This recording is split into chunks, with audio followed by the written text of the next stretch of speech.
Sebaliknya, ketika kita ke Singapura, kita bawa rupiah, tuker dolar Singapura, pas mau sarapan sama-sama lontong sayur, harganya 10 dolar Singapura. 10 dolar kali 10 ribu, 100 ribu sarapan lontong. Masya Allah. Kalau sehari 2 hari, alhamdulillah. Seminggu miskin kita di Singapura.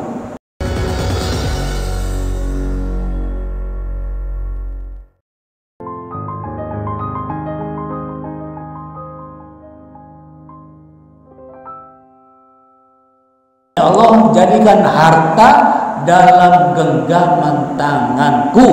Jangan kau jadikan harta masuk ke dalam hati.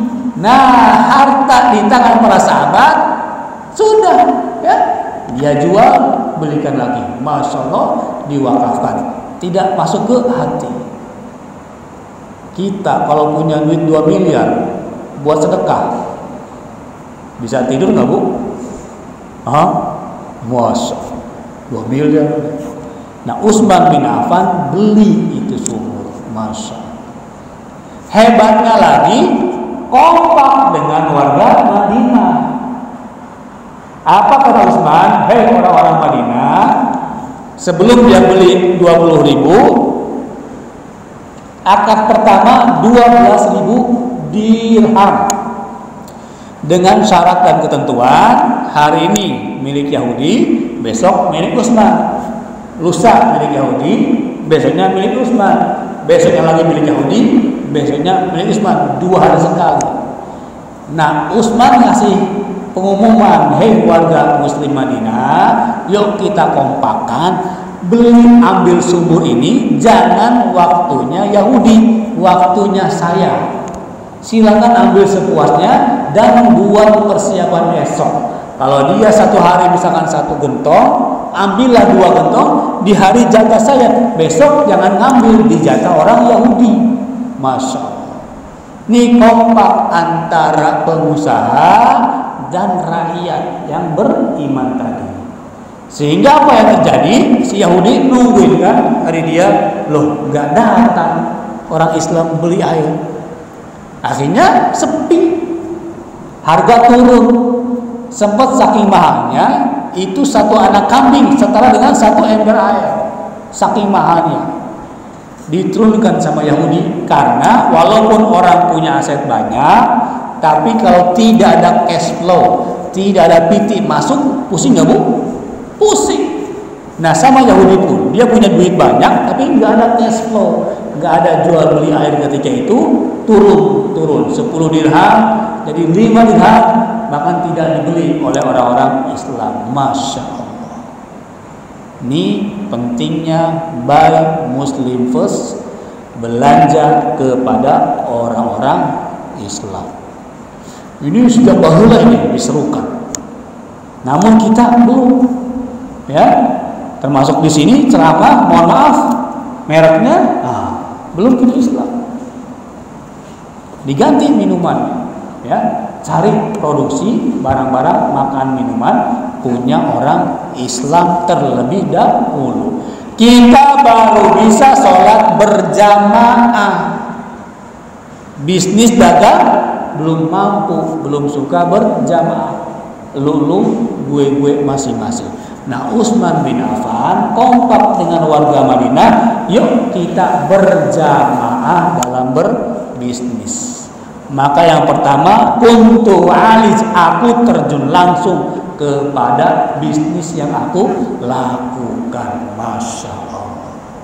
Bapak Ibu semua, ini khalifah, ini orang dijamin masuk surga, kemudian juga menantu Nabi, tetap dia bermuamalah sebagai pengusaha. Rumus pertamanya, kuntu alij, dia mulai langsung praktek ke lapangan, tidak bawa karyawan, tidak mewakiilkan kepada orang lain, sampai betul-betul menguasai. Masya Allah, ya.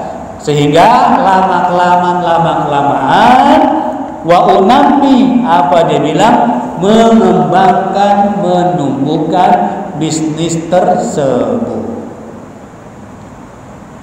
Nah, para pemuda-pemuda kita, para pemudi-pemudi, para pengusaha-pengusaha muslim, banyak diantara tidak berkembang usaha atau bisnisnya karena sering gonta-ganti bisnis, gonta-ganti dagangan. Sekarang dagang madu, besok jualan herbal, besoknya lagi jualan sarung, tahun depan juga macam-macam. Akhirnya belasan tahun nggak jadi. Kenapa? Tidak fokus pada satu bidang. Utsman bin Affan fokus dulu pada satu produk, fokus satu bisnis, kemudian dikembangkan. Dalam bahasa bisnisnya scale out dan scale up. Nah, ya, hitungan di perbankan minimal 2 tahun.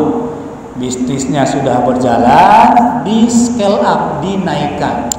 Tadinya jual 10 botol madu, jadi 100 botol, jadi 1000 botol, jadi 10.000, sampai 1 juta botol. Itu bisa, dan luar biasa.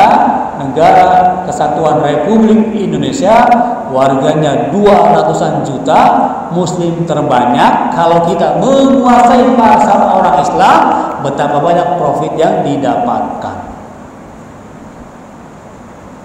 Ya, dikembangkan, namanya scale up, diperbanyak kuantitinya, kemudian dilebarkan scale out.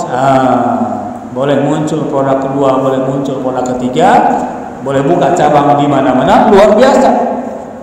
Maka Indonesia menjadi rebutan pengusaha-pengusaha asing dan asing, karena gurih pasarnya.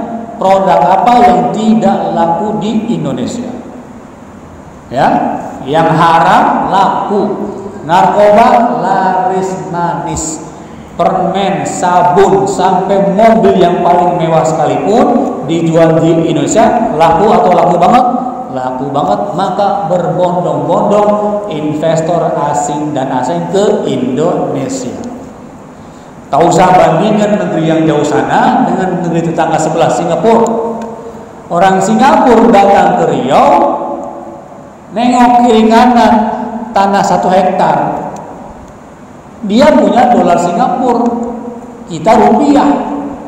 Orang Singapura ke Indonesia, Masya Allah, tanah murah, dibeli sawit Pak Haji, dibeli sawit Bu Haji, dibeli, sekian persen lahan sawit di Riau milik orang asing. Sebaliknya, ketika kita ke Singapura, kita bawa rupiah, tuker dolar Singapura, pas mau sarapan sama-sama lontong sayur, harganya 10 dolar Singapura. 10 dolar kali 10.000, 100.000 sarapan lontong. Masya Allah. Kalau sehari 2 hari, alhamdulillah. Seminggu miskin kita di Singapura. Itu baru beda negara dengan tetangga.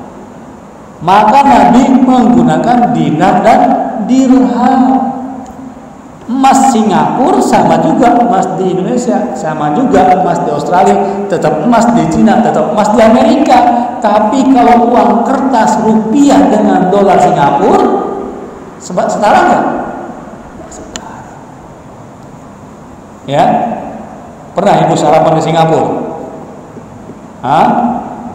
Mahal lontong sayurnya, Bu.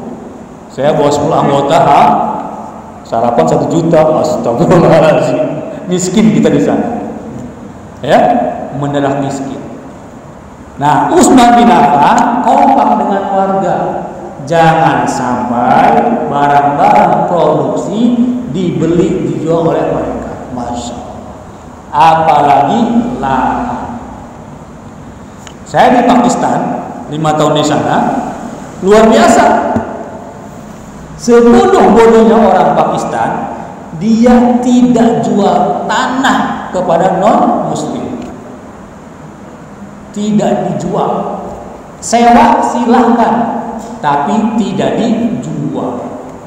Ada kisah nyata, non-muslim sewa ruko di Islamabad, sewa saja, tidak dijual. Setahun, 2 tahun, 3 tahun tetap disewa. Setelah dia belajar jualan seorang non-muslim tadi, tahun keempat diusir. Ya, ya, tidak disewakan. Akhirnya mereka pergi. Nah, orang Islam di Indonesia, termasuk di Jakarta mungkin sebagian di sini, kita jual tanah, jual rukonya kepada non Muslim. Alhamdulillah, berkat jual tanah, jual sawit sekian hektar bisa haji, bisa umroh. Alhamdulillah. Tapi pulang-pulang itu lahan dikuasai oleh orang non Muslim. Ini kenyataan sekarang. Bapak ibu semua, Umar menjaga, Utsman menjaga, sampai sekarang itu lahan milik Utsman bin Affan. Masya Allah. Hei orang kaya, ya kan? Silakan cari rezeki yang halal, bantu sebanyak mungkin umat Islam. Kalau sudah mentok kekayaannya, wakafkan buat umat Islam.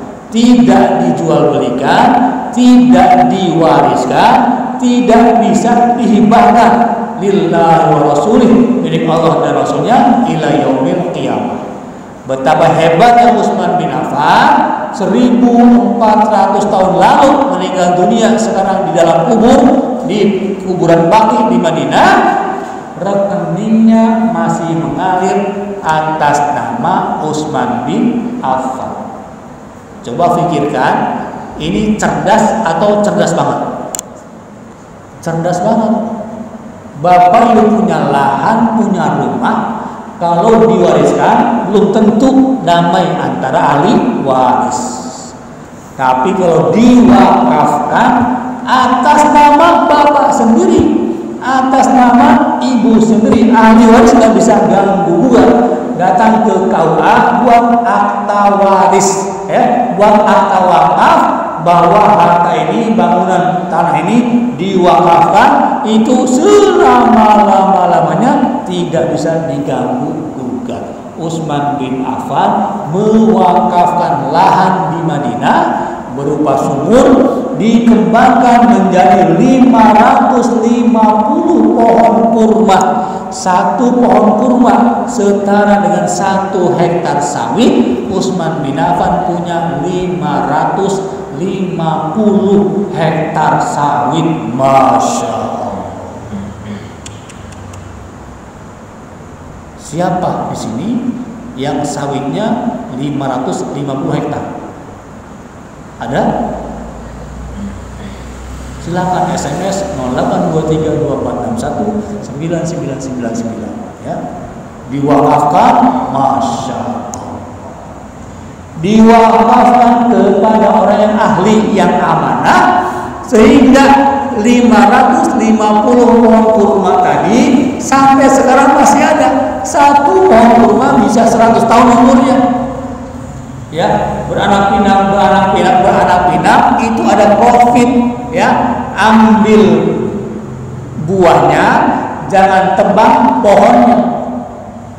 Buahnya ambil, profitnya silakan, keuntungan, tapi pohonnya jangan ditumbangkan, jangan dirusak.